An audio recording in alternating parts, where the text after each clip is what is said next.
पवन कल्याण ने किया सीएम योगी को फोन। अगले ही मिनट जो योगी ने किया, पवन कल्याण भी देखकर हुए खुश। दौड़ा दी तुरंत पुलिस, फिर जो हुआ जानकर दंग रह जाएंगे। अभद्र टिप्पणी पर योगी की सख्ती का दिखा असर। ऐसी हरकत नहीं होगी बर्दाश्त, जो भी होगा जिम्मेदार उसे देगी योगी सरकार सख्त सजा।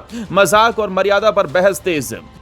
पवन कल्याण पर मजाक पड़ा बहुत भारी। एक वीडियो से साउथ में मचा तूफान। शिकायत होते ही सीएम योगी ने जो किया, पवन कल्याण भी बोले धन्यवाद बाबा जी।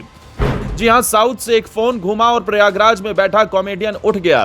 पवन कल्याण के नाम पर मचे बवाल के बाद सिस्टम ऐसा एक्टिव हुआ कि मिनटों में एक्शन हो गया, क्योंकि पवन कल्याण का फोन सीधे योगी के पास आया था, जिनकी सख्त छवि के बारे में पूरा देश जानता है। आपकी स्क्रीन पर दो तस्वीरें दिखाई दे रही होंगी। पहली तस्वीर में एक स्टैंड अप शो चल रहा है, जहां एक कॉमेडियन मंच पर खड़े होकर लोगों को हंसा रहा है और दर्शक तालियां बजा रहे हैं। दूसरी तस्वीर उसी शख्स की है, लेकिन इस बार माहौल बिल्कुल अलग है। जी हां, दूसरी तस्वीर में वही कॉमेडियन पुलिस की गिरफ्त में नजर आ रहा है, जिसे प्रयागराज से उठाकर दूसरे राज्य ले जाया जा रहा है। यही है अनुदीप कटिकला का मामला, जिसने अचानक साउथ से लेकर यूपी तक हलचल मचा दी। दरअसल ये मामला एक स्टैंड अप वीडियो से शुरू हुआ था, जिसमें हैदराबाद के कॉमेडियन अनुदीप कटिकला ने आंध्र प्रदेश के उप मुख्यमंत्री पवन कल्याण और उनके परिवार को लेकर मजाक किया। आरोप है कि उन्होंने पवन कल्याण के निजी जिंदगी पर टिप्पणी की और उनकी भतीजी निहारिका कोनिडेला के तलाक को लेकर भी चुटकी ली।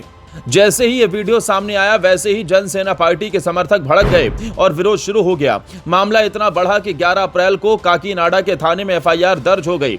जैसे ही शिकायत दर्ज हुई, वैसे ही आंध्र प्रदेश पुलिस हरकत में आ गई।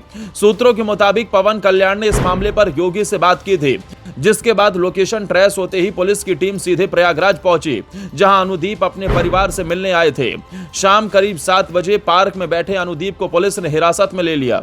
पहले उन्हें स्थानीय थाने ले जाया गया और फिर ट्रेन से काकीनाडा रवाना किया गया। ये पूरा एक्शन इतना तेज था कि किसी को संभलने का मौका ही नहीं मिला। इस पूरे घटनाक्रम के बीच सबसे बड़ा एंगल यही सामने आया कि मामला सिर्फ एक मजाक का नहीं रहा, बल्कि सीधे सत्ता और सियासत से जुड़ गया। पवन कल्याण जैसे बड़े नेता का नाम आने के बाद प्रशासनिक सख्ती भी उसी स्तर पर देखने को मिली। अनुदीप पर भारतीय न्याय संहिता की कई धाराएं लगाई गई हैं, जिनमें मानहानि, अफवाह फैलाना और महिला की गरिमा को ठेस पहुंचाने जैसे आरोप शामिल हैं। साथ ही आईटी एक्ट के तहत भी केस दर्ज किया गया है। हालांकि इस विवाद के बीच अनुदीप ने सफाई भी दी थी। उन्होंने कहा था कि उनका मकसद किसी का अपमान करना नहीं, बल्कि सामाजिक मुद्दों पर व्यंग्य करना था। उन्होंने ये भी कहा कि तलाक जैसे विषय को सामान्य बनाने की कोशिश की गई थी और किसी की निजी जिंदगी का मजाक उड़ाना उनका उद्देश्य नहीं था। लेकिन ये सफाई उस समय आई जब मामला पहले ही तूल पकड़ चुका था और सोशल मीडिया पर उनके खिलाफ गुस्सा उफान पर था। अगर पूरे मामले को समझें तो ये सिर्फ एक कॉमेडियन की गिरफ्तारी नहीं, बल्कि उस लाइन की बहस है जो मजाक और मर्यादा के बीच खिंची होती है। एक तरफ अभिव्यक्ति की आजादी का सवाल है, तो दूसरी तरफ सार्वजनिक व्यक्तियों की गरिमा और कानून का दायरा भी है। जिस तरह एक वीडियो से साउथ की सियासत गर्म हुई और पुलिस यूपी तक पहुंच गई, उसने ये साफ कर दिया कि अब डिजिटल कंटेंट का असर सिर्फ स्क्रीन तक सीमित नहीं रहा, बल्कि सीधे कानून और सत्ता तक पहुंच चुका है।